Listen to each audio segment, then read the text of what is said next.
Welcome to the Lover's Hole. You are, as always, with Mike and with Ian, and we're rereading the Patrick O'Brian novels about Captain Jack Aubrey and his particular friend, Dr. Stephen Maturin. Ian, we're in the middle of the Ionian mission. Catch us up to date here. Where have we been and where are we headed? Well, Mike, last week, Jack, who, as we know, is in command of the Worcester, set off on a mission that he had been given in rather oblique terms by Admiral Harte, who we know is no friend to Jack. Stephen Maturin, meanwhile, was away on his own intelligence mission. He had missed out on Jack's exploration of the great Johann Sebastian Bach's Chaconne for violin. He'd missed out on this very unsatisfactory anticlimactic mission in Medina, where the French had refused to accept Jack's provocation to breach the port's neutrality by opening fire. And we finished the episode last time, Mike, with Jack at a really low ebb, dissatisfied with the situation, dissatisfied with himself. So this week, Mike, we're going to discover a few things. We're going to discover what was going on in the Medina action and whatever happened afterwards at Barca. We're going to have some kind of a showdown, I think, coming with Admiral Harte. Jack is going to get reacquainted with an old friend. How well acquainted, we will discover.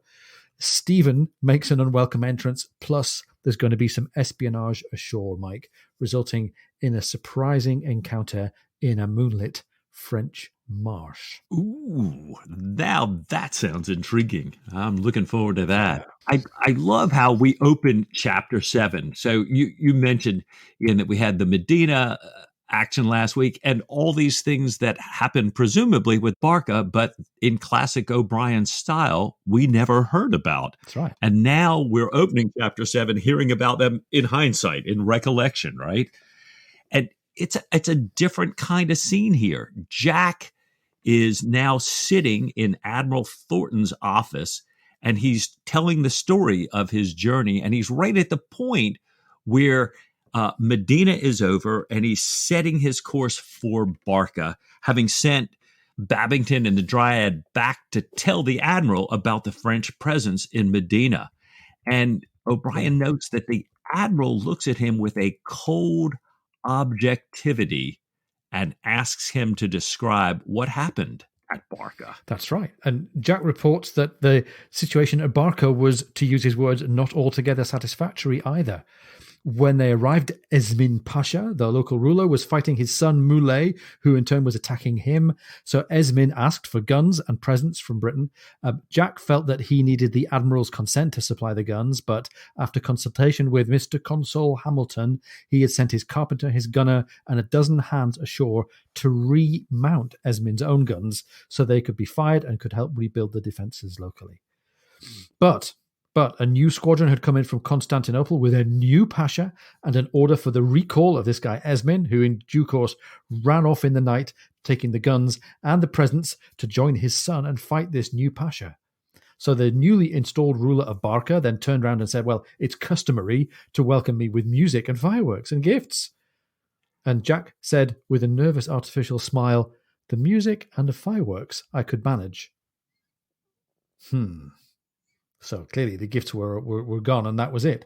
So neither the Admiral nor his clerk could return the smile to Jack, and the other Admiral present, Admiral Harte, gave this disapproving sniff. Yeah. And Mike, it's a strange sight, isn't it? This encounter with Thornton and Harte and Aubrey all together now. Right.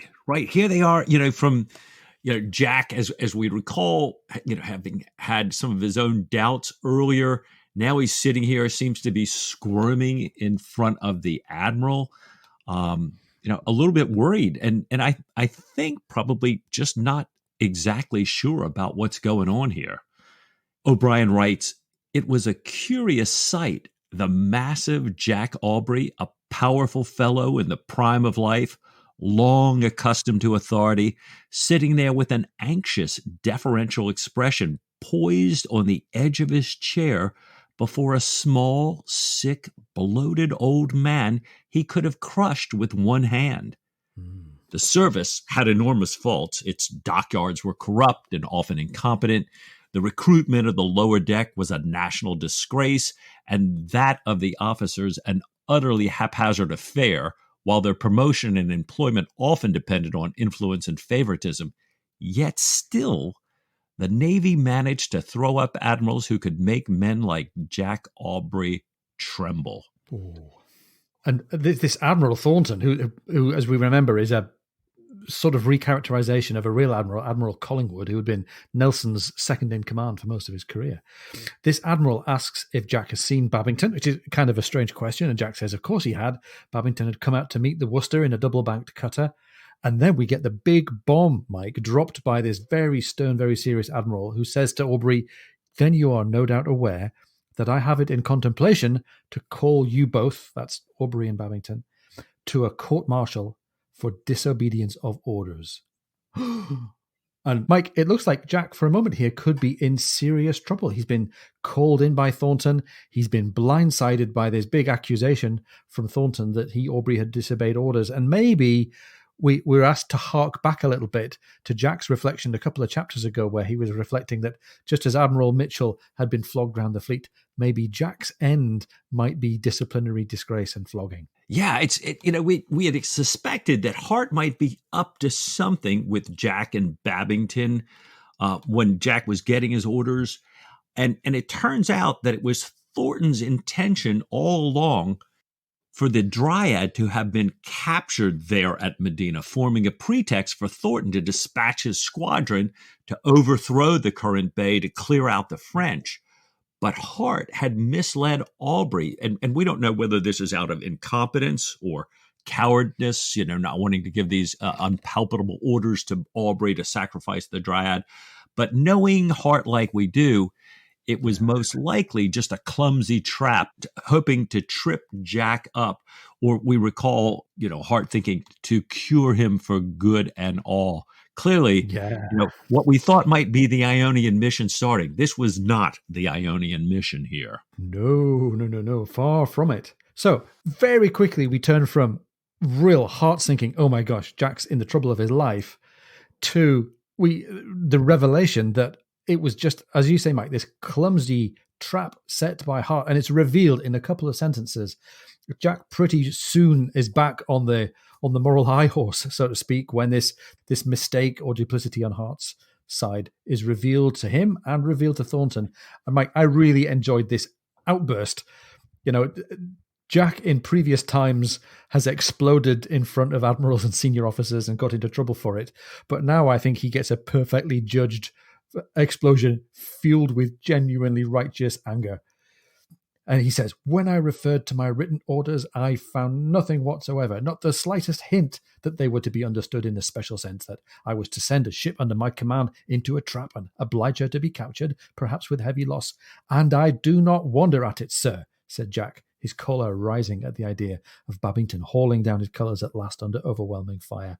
I do not wonder that you did not give me a plain, direct order to send my friend in under such circumstances. On the other hand, he says, my written orders did insist upon the respect due to neutrality, as did your verbal instructions. And he goes on to say to Admiral Thornton, I respected that neutrality to the very limit of human endurance. I'm just cheering Jack on here. I'm banging the table going, you stayed in control, but you really stuck it to the man as well. Well done, Jack. Yeah, hear him. and I love it. Jack's got this, this force of righteous indignation. And O'Brien tells us that Harte's reply was disconnected, angry, unskillful, and somewhat embarrassing. And then just to kind of really cement the smiles on our faces, we find Jack later writing home in this ongoing serial letter to Sophie saying, about he and Babington said, we were as gay as a pair of schoolboys that have escaped a most prodigious flogging and expulsion, and we called Pullings and Moadin to sup with us. So yay, Jack, yay, Babington, and boo hiss Harte. Amen. And yay for a youthful perspective for Jack as well. He's been harping on at himself about aging and lack of capacity and lack of faculties. So having a giggle and a dinner and a few bottles with Pullings and Moat and Babington is great. Yeah, that's the young Jack. Love it. As we said, Jack is beginning to report this conversation in a letter back to Sophie. And we get this really nice episode, Mike, of Jack reflecting in the letter to Sophie and also reflecting to himself in terms that he can't or doesn't choose to write in a letter to Sophie. He goes on to describe how he's now more or less well in with Admiral Thornton, and he has new orders now to go to Mahon to be reunited at long last with Stephen. He doesn't mention to Sophie that Stephen's going to be set down on the French coast in an intelligence mission, but he does mention to her that he's still feeling uneasy about the anticlimactic action, or you should say inaction, at Medina, not because of the bad feeling from Harte, but because Jack, is very aware of the doubts of the ship's crew, especially the former members of HMS Skate. And he's aware that there are fights brewing between the Skates and Jack's own followers, and not only the lower deck hands. O'Brien goes on to write, it also led Jack to notice, or to fancy he noticed, changes in the attitude of some of his officers, a lack of the perhaps somewhat exaggerated awe and respect that they thought due to the genuine salamander's reputation that had surrounded him for so many years and that had made his work so very much easier. So Mike, he's got this, he's aware, I mean, he's expressed this already in the book, I think. He's aware that maybe whatever's gone before was luck and circumstance. Right. And he can't count on the luck, and he can't always rely on the circumstances. Yeah, and I love O'Brien's way, the genuine salamander's reputation. I mean, again, it's one of those little Easter eggs that we could go right by and say, I don't know exactly what that means, but we know what he's talking about, like you said, Ian, that everybody thinks of Lucky Jack Aubrey and, is just in awe by him. But this salamander, if we sort of scroll down multiple Webster definitions, we finally get to this mythical animal having the power to endure fire without harm. So, can kind of walk through fire.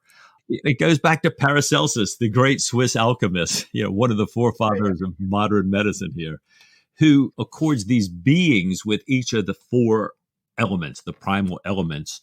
4 appears to be the structural pattern of natural order. Gnomes representing the earth, undines the water, salamanders fire, and sylphs representing air. Now, those are the 4 elements, and he also had man as number 5, and in him, the presence of the 5th element intervenes, usually assigned to ether. So now we know why Bruce Willis was the 5th element. Yeah. Now, I still don't think that makes Die Hard a Christmas movie, but let's not get into that. Tweet us now. Go on, why not? Let's join in the controversy. At Hull Lubbers. Die Hard Christmas movie, yay or nay? Having reflected on this and helped us enter Jack's own headspace as he's thinking about this, O'Brien gets right to the heart of what's been eating at Jack, I think, ever since the beginning of the book and maybe even before that. O'Brien writes, all of this Jack could have put in his letter, and he might even have added his reflection about a man's losing his reputation and a woman's losing her beauty, and each of them looking right and left for signs of the loss in much the same manner. But it would not have told Sophie much about her husband's real trouble, which was a dread that he might in fact have behaved cowardly. He says, Jack had a profound belief in the lower deck's corporate opinion. He remembered his relief when he understood that the Frenchmen were not going to fight, an ignoble relief. Or was ignominious the word? And O'Brien goes on and says, Sophie would certainly tell Jack that he had behaved correctly, but that, although agreeable, would be no real comfort to him, since even she could not get inside his head or heart or vitals to inspect his intentions, and his intentions as they had been at that moment. And I think that's the real darkness here, Mike. It's not just that luck is deserting him. He thinks his character, he thinks his motivation is deserting him. Right. And boy, we know how this has loomed large. I mean, even going back to Master and Commander, this honor, this going into action, this way that Jack has always, through all the books, action has just set him up, just the same way we've talked about, Admiral Thornton could be cured if the French would just come out. Right. But this was a case where that was not going to be the cure for Jack. He actually felt completely the other way. So what does he need? I think at this moment, Mike, Jack needs his friend. He needs some familiar surroundings, and he needs perhaps the comfort of some female company. So what could possibly go wrong as he heads for Mahon on Minorca? Yeah, what could possibly go wrong? I mean, again, we're hastening back to Master and Commander and remembering the first book and his time there.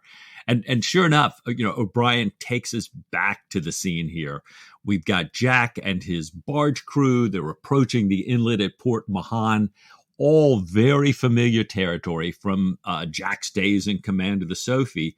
And we have a little reminder of how Jack and others enjoyed their share of dalliances ashore back in the good old days when Mahon was in British hands. This was water, said O'Brien. This was water that he and his coxswain and at least 4 of his bargemen knew as well as Spithead or Hamoways, and they sailed up with a kind of offhand cunning, shaving past the lazaretto, catching the back eddy by Cuckold's Reach. And Mike, I love this. Cuckold's Reach is described as a spacious stretch in these warm latitudes, and then slipping through the hospital channel, censoring all the changes that had been made since their time. So here we are. Plenty of room for cuckolds still. Right. And Mike, I get the impression that O'Brien is really happy to be writing about Mahon too. It's been quite a sort of psychological, contemplative book so far. There hasn't been very much really vivid first-person writing, I don't think. And I noticed that as we get into this stretch, and O'Brien's really relishing describing the view of Mahon with a slight nostalgic air, I think, from the point of view of Jack. And he luxuriates in naming all of the landmarks that slide past as the Worcester makes her way in. He's reflecting that the character of the buildings hasn't actually changed much. He says the place still had much of the air of an English Georgian market town and seaport set down in an incongruous landscape of vines and olives. And Mike, he's enjoying writing about colour and light and the sky. And I associate that as being a bit of a sign that we're meant to feel at home. I remember him writing in the same way about Dover, writing in the same way about Bombay and Halifax and a few other ports that I think we're expected to regard as a place of interest and a place of colour and life and reassurance. Yeah, it's amazing. I mean, and O'Brien goes out of his way to talk about how in the past Jack had kind of tried to relive some of these nostalgic, walk back throughs of places he's been, and they've never gone well. But this one seems to be going really, really well. And he's making his way through town. It's a great day. Like you say, he's writing about the weather. He's writing about the light. I was sitting here going, oh my gosh, it's, this is kind of our New Year's show. It's going to be 2021. Please, I would love to get to Mahon this coming year as soon as we possibly can. I mean, I'm dying to be here in Collioure and to be reminiscing with our listeners here about these places, just as Aubrey and O'Brien are reminiscing here. I mean, he even heads up to the Crown where he used to stay all the time. And he's anticipating, really a great meal, including one of his favorites, a dish called Solomon Grundy. And this one, like Suity, and I have no idea whatsoever about Solomon Grundy. Can you tell us anything about that? Well, it's one of these archaic recipes. I'm pretty sure that it also appears in a couple of other places, but I tracked it down first of all online. There is something that you can buy still these days called Solomon Grundy, which is a canned fish paste made of pickled and spiced herrings that's sold in Jamaica. But that's not what Jack's talking about. He's talking about an 18th century version of salmagundi or salad magundi, which was a salad made of meat and fish and pickles. So I found a reference to a recipe book published in 1734 by someone called Mary Kettleby. And it says, to make a cold hash or salad magundi, take a cold turkey, 2 cold chickens, or if you have neither, a piece of fine white veal will do. Cut the breasts of these fowls into fair dices and mince all the rest. To the quantity of 2 chickens you mould, take 8 or 10 large anchovies, wash and bone them. Anchovies would have been a favourite of Patrick O'Brien because he lived in anchovy territory all his life. Wash and bone the anchovies. 8 large pickled oysters, 10 or 12 fine green pickled cucumbers. Shred the oysters, the anchovies, the cucumbers, and 1 whole lemon, small. Mix them with the shredded meat. Lay it in the middle of the dish. Lay the dices of the white part round the dish with halved anchovies, whole pickled oysters, quartered cucumbers, sliced lemon, and whole pickled mushrooms or capers or any pickle you like. Cut also some fine lettuce and lay around the garnish. But put not oil and vinegar to the minced meat till it come to the table. Nice. As they say in France, bon appétit. Or as they say in England, good luck. Well, now does this sound reminiscent of your current Boxing Day meal, Ian? Yeah, I was going to say that this is like cooked meats and pickles. That's one of my favorite meals of the year. That's December 26th, Boxing Day, leftovers and pickles. It sounds delicious. I'm not so sure about the seafood part. I'm not sure about shredded oysters on Boxing Day, but most of the rest of it I'll take. Well, I'll pick up on the seafood. Send that over here, right? Oh, great. I believe there's also a recipe in the excellent Patrick O'Brien cookbook called Lobscouse and Spotted Dog, which I think has a slightly different ensemble of meats, but it's the same idea. I think in the case of Lobscouse and Spotted Dog, it also calls for garnishing with nasturtium flowers, which is a very, I don't know, I would say a very hipster touch, but I'm not sure if that's fair to hipsters. Nice. Oh gosh. Well, I can't even pronounce these, much less. I don't know them at all. So I look forward that perhaps when we take the podcast to Mahan, we'll find somebody who can fix us up one of these classic dishes here. We've got Bondin as coxswain, and he's leading the barge just as he did back in our days in Master Commander. They're passing by familiar landmarks. O'Brien's calling them out. We see the spot where Jack used to consort with Molly Harte, a great reminder of why Harte and Aubrey are crossing swords here again in this book. And, Bondin, we've talked about Bondin maturing. And so we've got this midshipman that Jack is sending ashore to make all the arrangements with the harbor master to figure out where to pick up Stephen. And Bondin, basically is going along to accompany the midshipman. But I love how O'Brien tells the whole story of how Bondin corrects him and makes everything right and actually gets the right message communicated. He's looking after this youngster, Willett. He's also making sure Jack gets everything he means. And he's helping us to understand the local language for Sabbath, Sabato, and Sunday, which the midshipman has entirely backwards. Not Sunday, but Saturday evening when the Sabbath starts. And I think, Mike, the nostalgic feel continues as they're walking around and Jack's walking around the town of Mahon. It seems sleepy and deserted. We notice that since the British left town, the Spanish Navy only keeps a couple of brigs there. There's not very much of a naval presence. So even though the buildings and some of the tone of the town still has this old British feel, it's much more sleepy and almost silent compared to how it was when it was a busy naval harbour.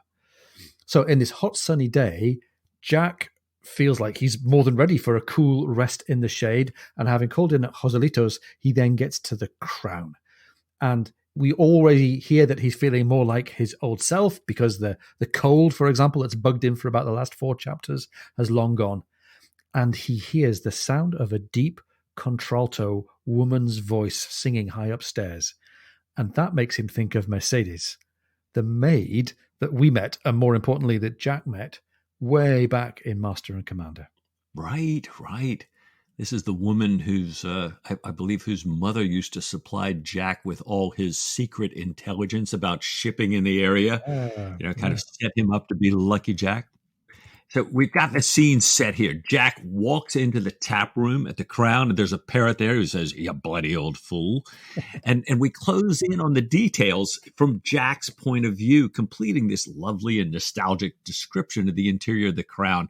Brian writes, he was glad to see an enormous bull mastiff come in from the hall, making the first marks in the newly sprinkled sand.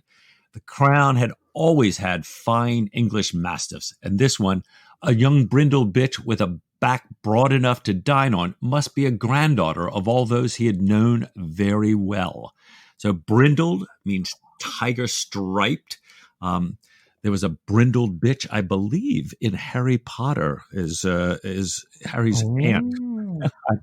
I believe. I may have that wrong. But it was one of the great scenes just before she gets blown up. But this all is set up, this enormous nostalgia. Jack walking into the bloody old fool parrot prediction sets up one of the most charming and funny reunions in the whole canon. Ian, tell us about what happens next. So, Mike, the text says, looking up, Jack saw Mercedes coming down. An unchanged Mercedes, still pigeon plump, but no vast spreading bulk, no moustache, no coarseness. Why, mercy, my dear, he cried, how happy I am to see you. And stepping to the foot of the stairs, he stood there with open arms. Mercedes paused a moment in her course, and then crying, Capitan Maniac, flung herself into them. It was as well that he was a powerful man and well-braced, for Mercedes, though slim-waisted, was a solid girl, and she had the advantage of the height. He stood the shock, however, the padded, scented shock, squeezed the breath out of her body. He lifted her up and gazed at her face with great complacency. Pleasure, freshness, gaiety, and peach-like bloom he saw there, and he kissed her heartily. A delighted, frankly amorous kiss, heartily returned. So, I don't know, Mike, this is all very ambiguous. I can't quite tell what's going on here. Yeah. So we get, Jack doubting himself, but then his cold is gone. This cold, which seems to be this, kind of lingering metaphor for his impaired condition. He's back as the kind of the youngster who's first gotten his command going through the town back at the Crown. And I don't know. I think it's kind of clear where this is leading. She takes him away to a private dining room, and then it's just the two of them. She has all these dishes set up. She's eating with him. They're having this fabulous meal. They've gotten to the end of many, many, many courses. And she's saying, of course, he has to take his old room back. And they've got it all recently refurbished. And he's saying, no, he's captain of the ship now. He couldn't possibly sleep out of his ship. And she's saying, well, maybe just a few hours in your old room, kind of tempting him to say something about, yes, but not sleeping. And we don't know whether to be pleased with the warmth and the charm of the writing, kind of amused at Jack and Mercedes' blatant interest in a bit of midday canoodling, afternoon delight, as we used to sing, or shocked that Jack is steering a bit close to the marital wind once again. After all the lessons you think he would have learned since the ball in Halifax, after the sermon on lust, forsooth. Yeah. But it is Jack ashore. It is. So, Mike, let's just backtrack a minute.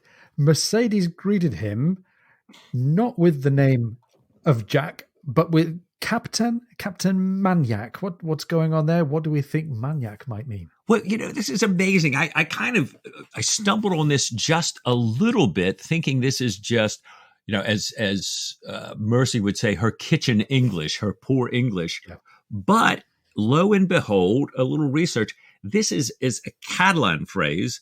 Not only is it a Catalan phrase, but it's a Catalan phrase from 1803 high usage here. So, man, right on Patrick O'Brien. And it usually denotes someone or something which is docile, easily led.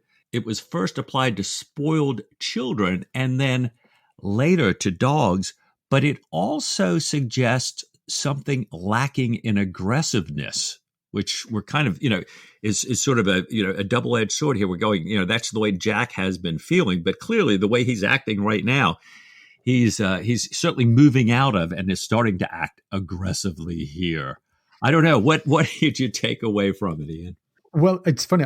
I think I breezed past it thinking it's either a mispronunciation of maniac or a mangling of man Jack. But I think maniac as an 1803 Catalan word is great. I think we'll take that. And maybe all of them have a role to play because that's the way that O'Brien used to write. Absolutely. So here they are. Food is almost cleared away.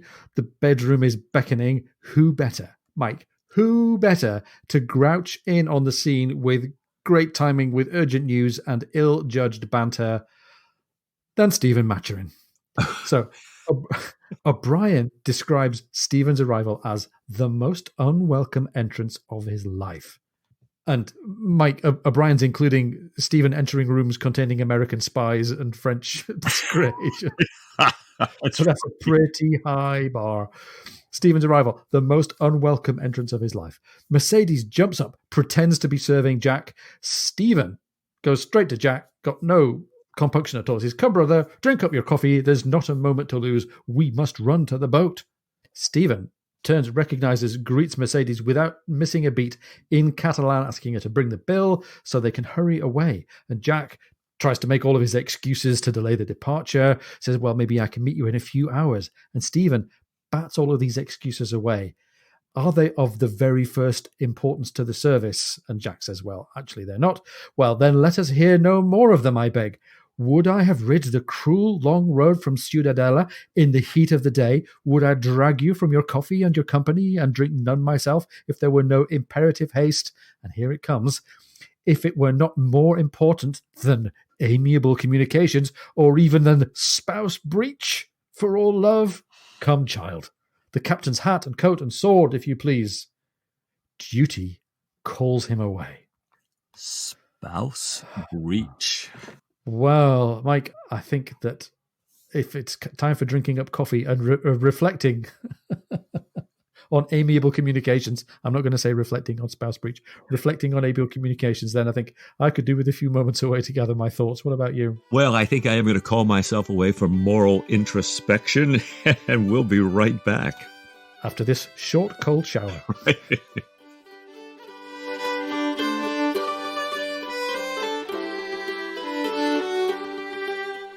If you're enjoying the podcast, please come and join our supporters on Patreon. Go to patreon.com/lubbershole.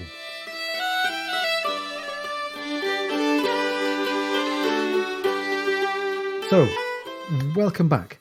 We heard just before the break of Stephen barging in on Jack, perhaps about to commit another act of marital infidelity. And as they head out, they call the barge crew. And the barge crew, remember, led by Barrett Bonden, sees Jack's expression and they say, "Watch out for squalls," because Jack is not happy. It's a silence of extreme disappointment and frustration. And the officers and the bargemen stay silent, giving each other forbidding glances.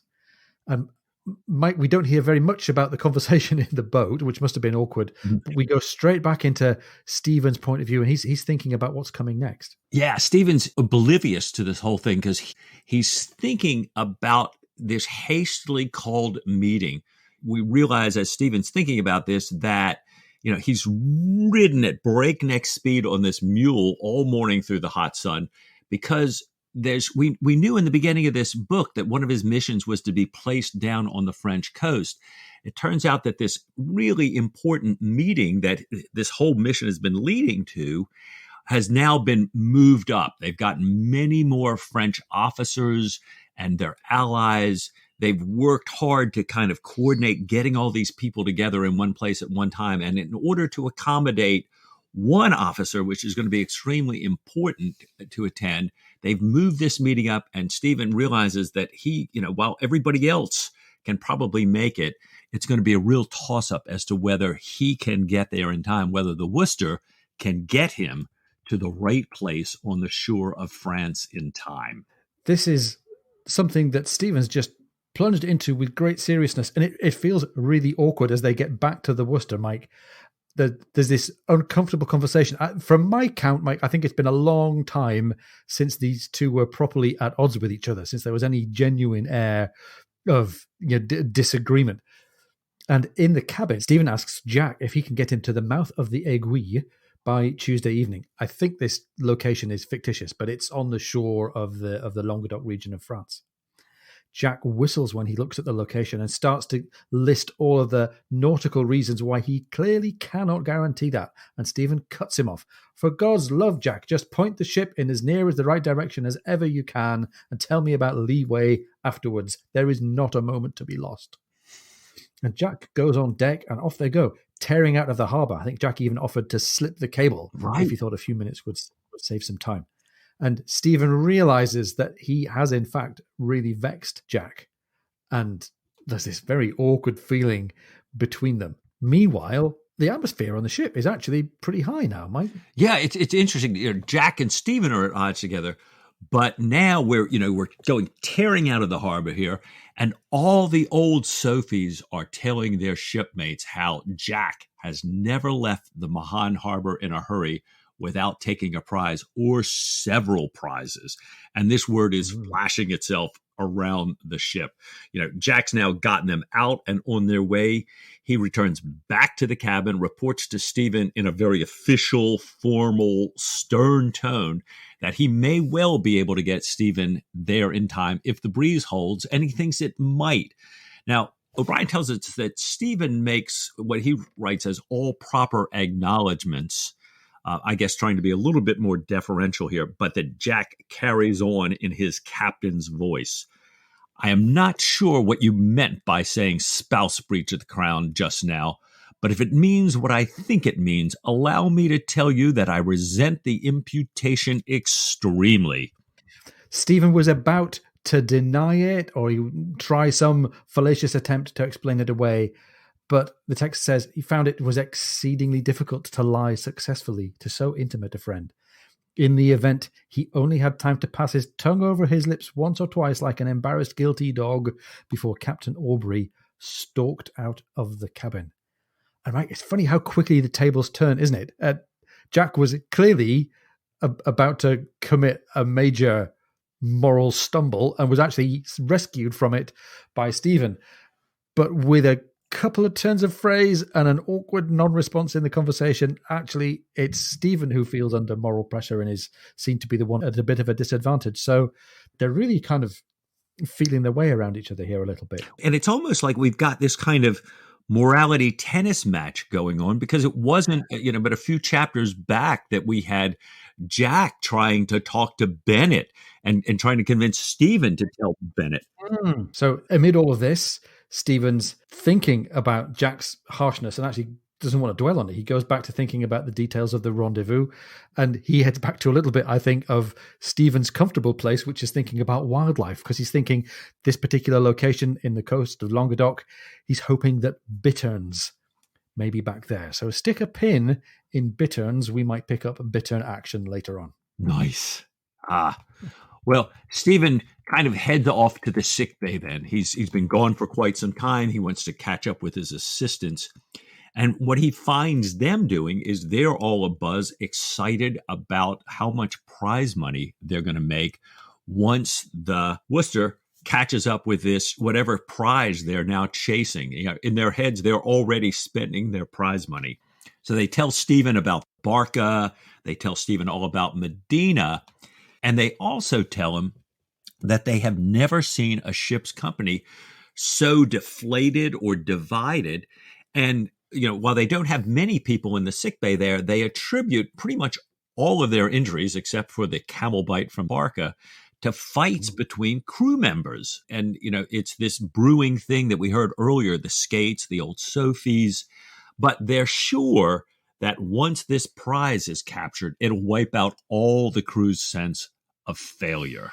Yeah. So Stephen gets to fall asleep, exhausted from the mule ride, thinking about the mission, thinking about this harsh response from Jack, wondering to himself why he had mentioned spouse breach, thinking about the rhinoceros, I think, as well, and blaming himself for the unwarranted, ill-bred, and unpardonable freedom that it had been to say it. And there's a little bit of a hark back here, I think, to some of the regret that Stephen had about being a little bit of a bit flip and a bit showing off in his first dialogue with Professor Graham, that he can sometimes come out with rather a glib comment and it gets him into trouble later. So jealousy and fatigue might have been a factor, of course, and in any case, spouse breach wasn't quite the right term because Mercedes is married, so it would have been double spouse breach. It's so fascinating because, like you say, Stephen's dog-tired now, and he's falling asleep here, and then he murmurs this double spouse breach like 3 times, sort of like an incantation, and falls off to sleep. Yeah. Very odd. Very interesting. Also reminds me of him kind of falling off to sleep in the temple prison and thinking about Diana. Mm-hmm. So in the morning, it's a different scene, thank goodness here. Jack sends Killig around to wake Stephen up. And when Stephen wakes up, he kind of notices Killick's long nose sticking in the door. And somehow he knows that Killick's been there a number of times already, kind of continuing to check to see whether Stephen's awake yet. When he sees that Stephen's rousing, he sends him the captain's compliments, says the captain's inviting him to breakfast and would like him on deck to see a particular sight here. So Stephen pulls himself together. He heads up on deck, and there's Jack surrounded by these amazed officers and crew members. They're all excited and expectant, and they're all looking at Stephen like, he should be falling over in amazement. And Jack indeed asks Stephen if he's ever seen anything like this. Stephen, which, again, a reminder of our good landlubber Stephen, a bit like myself here. He looks around and he has no idea what he's talking about, but he realizes this is a moment here, an important moment, especially with the gulf between him and Jack. And he says, oh, yes, he has never seen such a remarkable sight in his life. Again, having no idea what that scene is. Jack helps him out a lot. Jack starts pointing out all the sails that the Worcester is flying. It turns out that Jack had been up pretty much all night working to get absolutely the fastest trim on the Worcester, trying different things. And these officers and friends of Stephen's take turn pointing out all the wonderful sails that are flying and what everybody refers to as the whole shooting match. And Stephen is wondering, how he smells the bacon, he smells the food going, and he's thinking, how long do I have to stand here? And luckily, a jib comes loose, and Stephen takes advantage of that opportunity to head down for breakfast. Ah, the providential jib. Well done. So Jack's feeling better, and he's saved breakfast, as you said, Mike, for when Stephen woke up. And we've had this before, haven't we? That there's been a disagreement, and between them, and I think this case particularly is all about Jack. Jack's processed his personal reconciliation. He's done a bit of self-examination, and he's managed to come straight back with, yeah, okay, let's make this better. And we can absolutely believe it now. I think we had a hard time when they resolved the difference around the duel back in Post-Captain, but we can absolutely believe it of them now, that as people with a mature friendship, Jack can mull over it, think, yeah, I was being a bit of a clown hanging out with Mercedes. Stephen wasn't a million miles from the truth, and he's got something dangerous that he needs to do now. So Jack is right on it. And this is put to the test straight away. A mate of the watch interrupts them to say that 4 merchantmen have been sighted, and Jack dismisses them. I mean, dismisses potential prizes in the Western Mediterranean, in his prize Happy Valley. And he says to Stephen, I'm going to disappoint the men cruelly again. There's not enough time to take a prize and deliver Stephen on time. And Mowat comes in, bless him, who's certain that Jack mustn't have gotten the report correctly, because when else would lucky Jack choose not to head off in pursuit of a prize? And Mowat says they'll miss the merchantmen if they don't alter course. And Jack says, continue on the same course. Yeah, this is, it's kind of astounding. We're thinking about where Jack's been with the men, and how he certainly doesn't want to look shy, and how everybody, the fever on this ship is whipped to an all-time high about taking these prizes. And here they are, 4 merchant ones, one big fat one, they all tell him. And Jack realizes this, and he's talking to Stephen about Medina, about how a chase and a prize would have absolutely overcome all of that, pulled the crew back together wonderfully. And then Jack, you pointed out, Ian, that Jack seems to have had a night of self-reflection in addition to getting these sails ready, because he tells Stephen that, he's been just so ill-tempered, and he's asking him for a little physic to curb this ill temper. And he almost tells Stephen about what O'Brien calls the suspicion that dwelled in his mind. We take that to mean his suspicion that the crew's right, as he started to write to Sophie, that he's really lost his nerve. But he remembers that Stephen is about to head into this very deadly mission, risking his life. And instead of telling him about his own concerns, he invites Stephen to smoke, something that we're given to believe that, Jack doesn't particularly appreciate in his cabin there. but he's very gracious. And Stephen is all too thrilled and goes on about, extols the virtues of tobacco and how the smoke's going to set him up for his mission here. And Jack, O'Brien tells us, is very concerned about Stephen's mission, very much wishes he wasn't going. And he expresses that to Stephen. And Stephen says, he really doesn't have an option. He must go. And O'Brien has this great line here. It says, Jack nodded to be sure.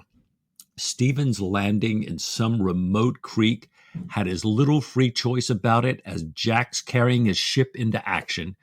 Yet there was something so horribly cold-blooded about the creek. Cold-blooded, dark, and solitary. He hated the idea, yet he drove the Worcester towards the place where the idea should become reality with all the skill he had acquired in a lifetime at sea. Oh, there you go. Jack, on the horns of the paradox of his service, he's got to proceed with all due dispatch to something that he really hates the idea of. Now, the Worcesters don't really understand. The ship's company, they're impressed with the seamanship and the sense of urgency, but are wondering what's going on. We sailed past the merchantman. Now, Jack has driven them really hard. He's driven them so hard, in fact, that they arrived with hours to spare, and they had to stand off and on as time seemed to stand still. And Mike, there's this whole sense in the remaining pages of this chapter of time seeming to stand still. We get this very surreal, slow pace. Jack repeatedly tells Stephen all the things he's prepared for him to take along. He says he's renewed the flints on his pistols. Stephen thanks him each time and suggests that they play together. And they do something else to, what was the phrase that they used earlier on about Bach? To unravel the knitted sleeve of care or something. They decide to improvise, or as Stephen suggests that they improvise, and Jack says, okay. They improvise using a phrase from a Haydn symphony, and there were 106 of them, so we can't even begin to guess which one, until Pullings tells them that it's time. I'm thinking about this scene in Trains, Planes, and Airplanes where these two guys sort of wake up with their arms around each other and are, how about those bears?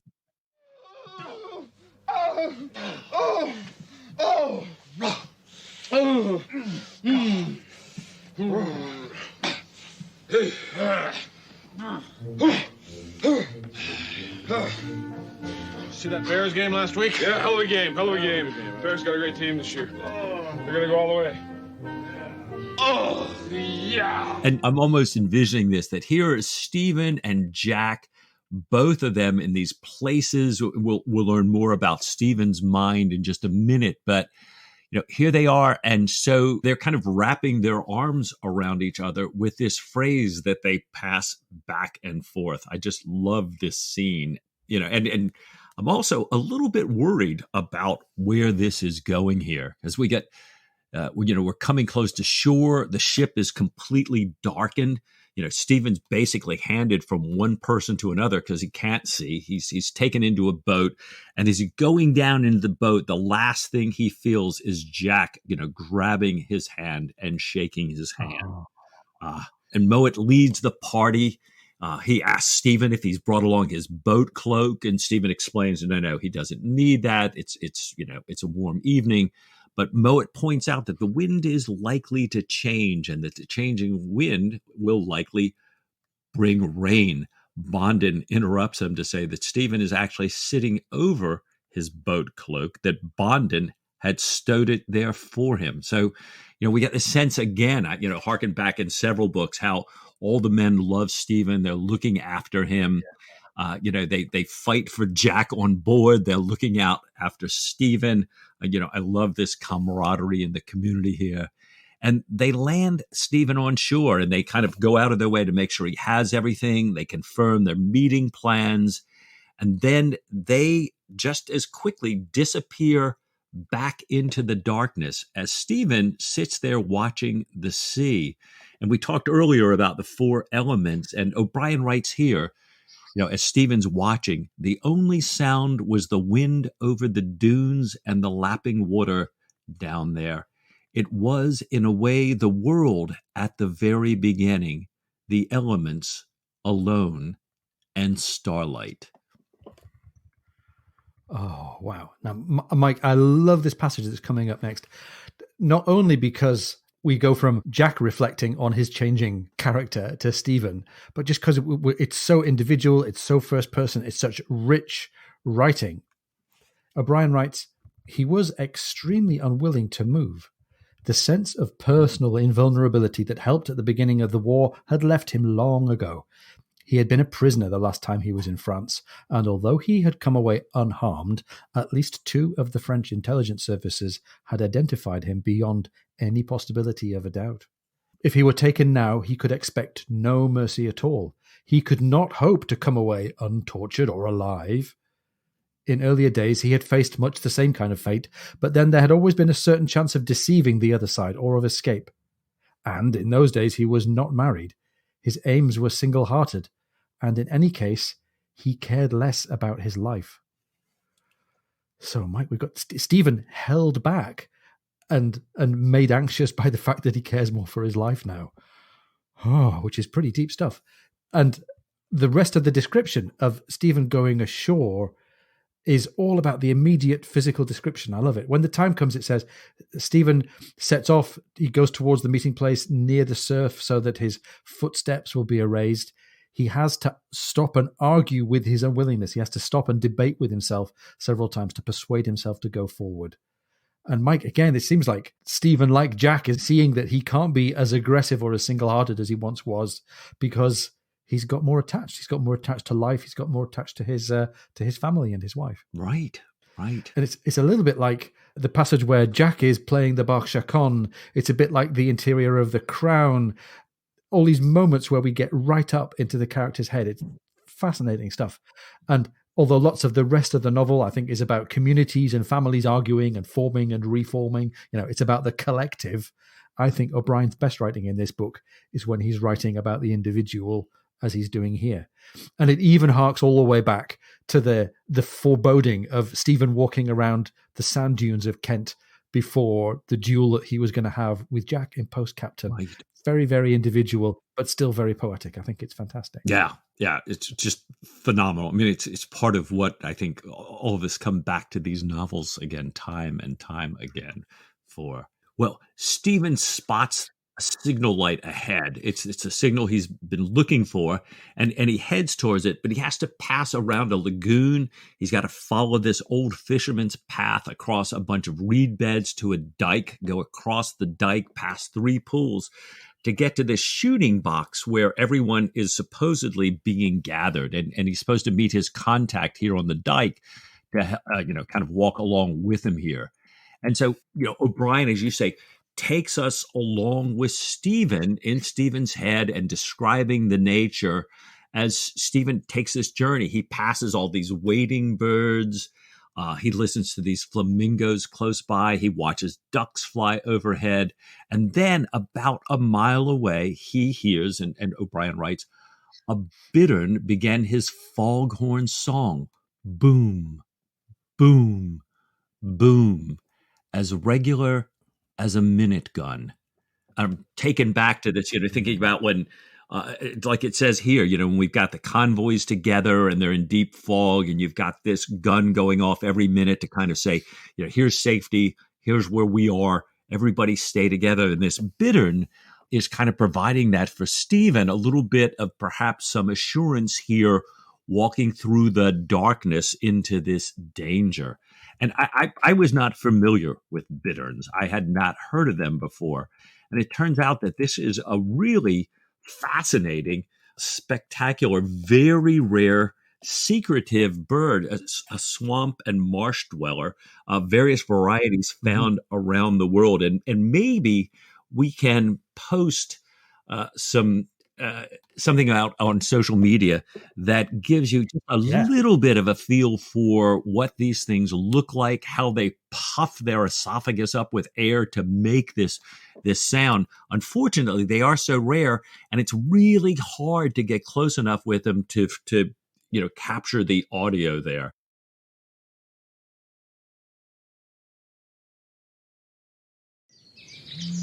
And there's some pretty funny examples out there of people who actually get the opportunity to see it but are so excited they talk over it and you can barely hear it.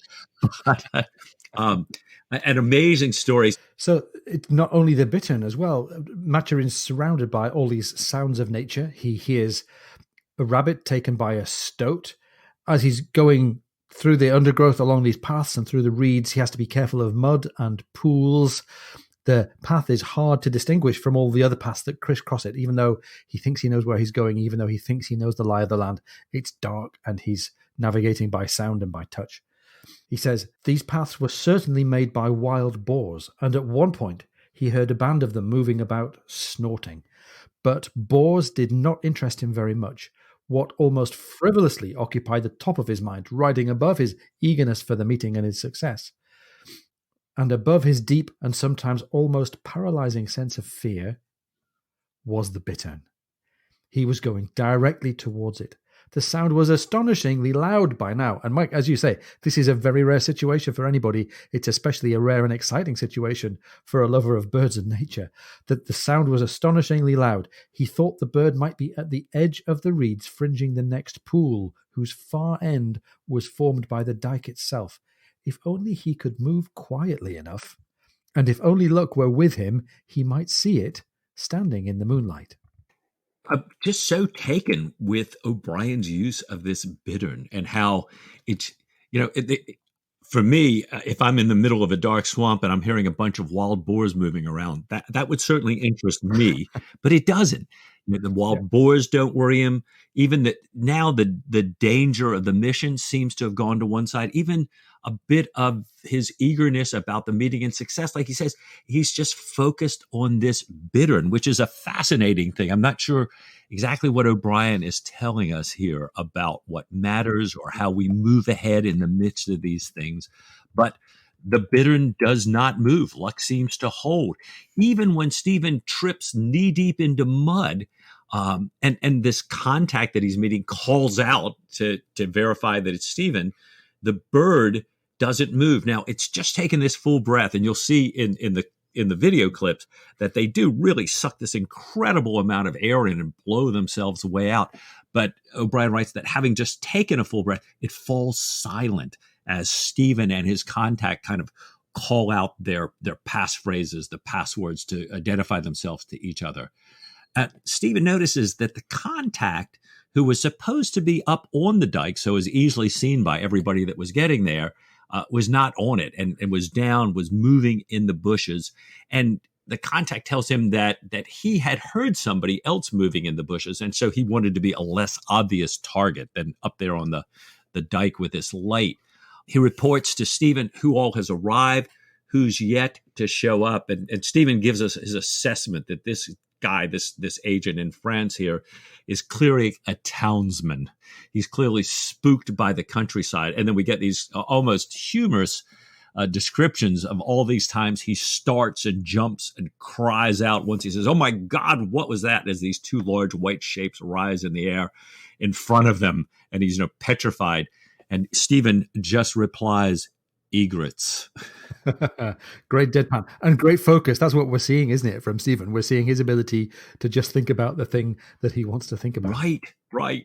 One of the joys of living in Florida is egrets all the time, especially the cattle egrets out by the horses here. But this guy, Stephen, as you say, he's so focused, but this guy is like all over the place, and he's going on and on about what a bad idea it was to bring all these different people together, some of whom they didn't know very well, and to bring them out here in the midst of nowhere. There's such a high possibility for an indiscretion or an accident, and he's spooked again. And Stephen tells him this thing he's looking at is like a gatepost with an owl on top and says, "Please, would you put your pistols away?" Well, it turns out that his apprehension's not completely misplaced. We don't quite know what's going on or who's out there, but as they walk, they hear shots in the marsh below them, just a few hundred yards away. The man that's been with Stephen, Leclerc, he turns and runs toward the shooting box, the others and the horses calling out that they've been betrayed. And Stephen's left alone again. He slips off the dike into the reeds and he listens as the shooting calms down. He listens as both sides, whoever they were, appeared to be running away, more sporadic shooting, and then silence. Far away, there might be the sound of horses galloping, and the wind changes and the rain begins to fall. Which brings Stephen back to nature and back to his original focus. The bittern starts up again. And with the bittern booming away, Stephen pulls up his cloak's hood. And when he's certain that his contact's not coming back, he climbs back up on the dike and walks into the wind, trying to get back to the dunes before a search begins. And Mike, there's a change in the mood here because he's not afraid or alone anymore. He's angry. I think he's angry at the botched setup of this meeting. He's angry at being left out here vulnerable to being betrayed or to being picked up. He's worried that the boat might not be able to get to him in the rough sea because the wind's increasing, so there's surf. He sees a dark lantern like his, but open, moving toward him on the dike. He doesn't want to get down into the water because he doesn't know how deep it is, so he finds some stunted tamarisk bushes to duck under. He pulls his hood over his face to hide the whiteness of his skin. So this man is continuing towards Stephen, and he stops occasionally, but he doesn't look around. So it doesn't appear that he's like some gendarme, trying to make an arrest in the midst of all this stuff. The guy just stops and looks down, and then he starts to move again. And Stephen thinks, I'm going to stay in here, and this guy's going to walk past me, and then I'll get out of here. But as soon as this guy gets next to Stephen, all of a sudden he sits down in the same bushes 3 yards away, and he stays there until the rain stops just as suddenly as it had started. And the guy stands up again, and O'Brien tells us that he would have missed Stephen entirely, but just before he walked off, he sat down again suddenly, and he opens his lantern fully to inspect his naked foot. And O'Brien writes, it was covered with mud, but as he wiped the dirt off with his handkerchief, a red flow covered the white skin.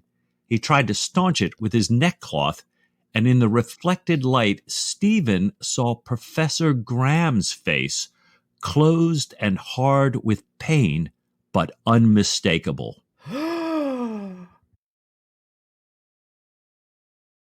Mike, after all of the personality and the character and the behavior lab stuff, we've got some spy plot going on here.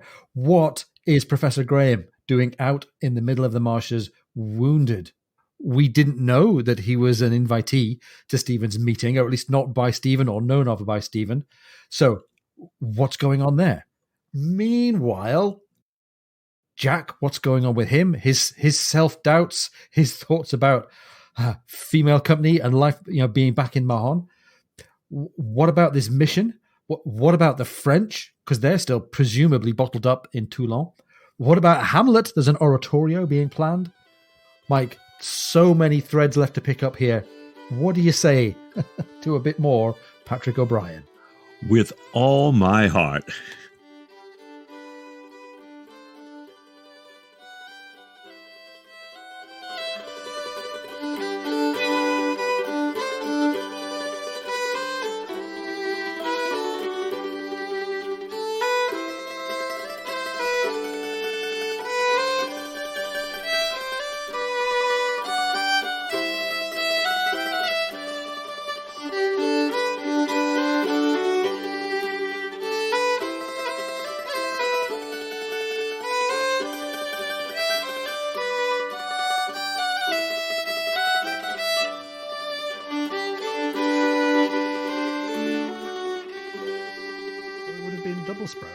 Sprouts?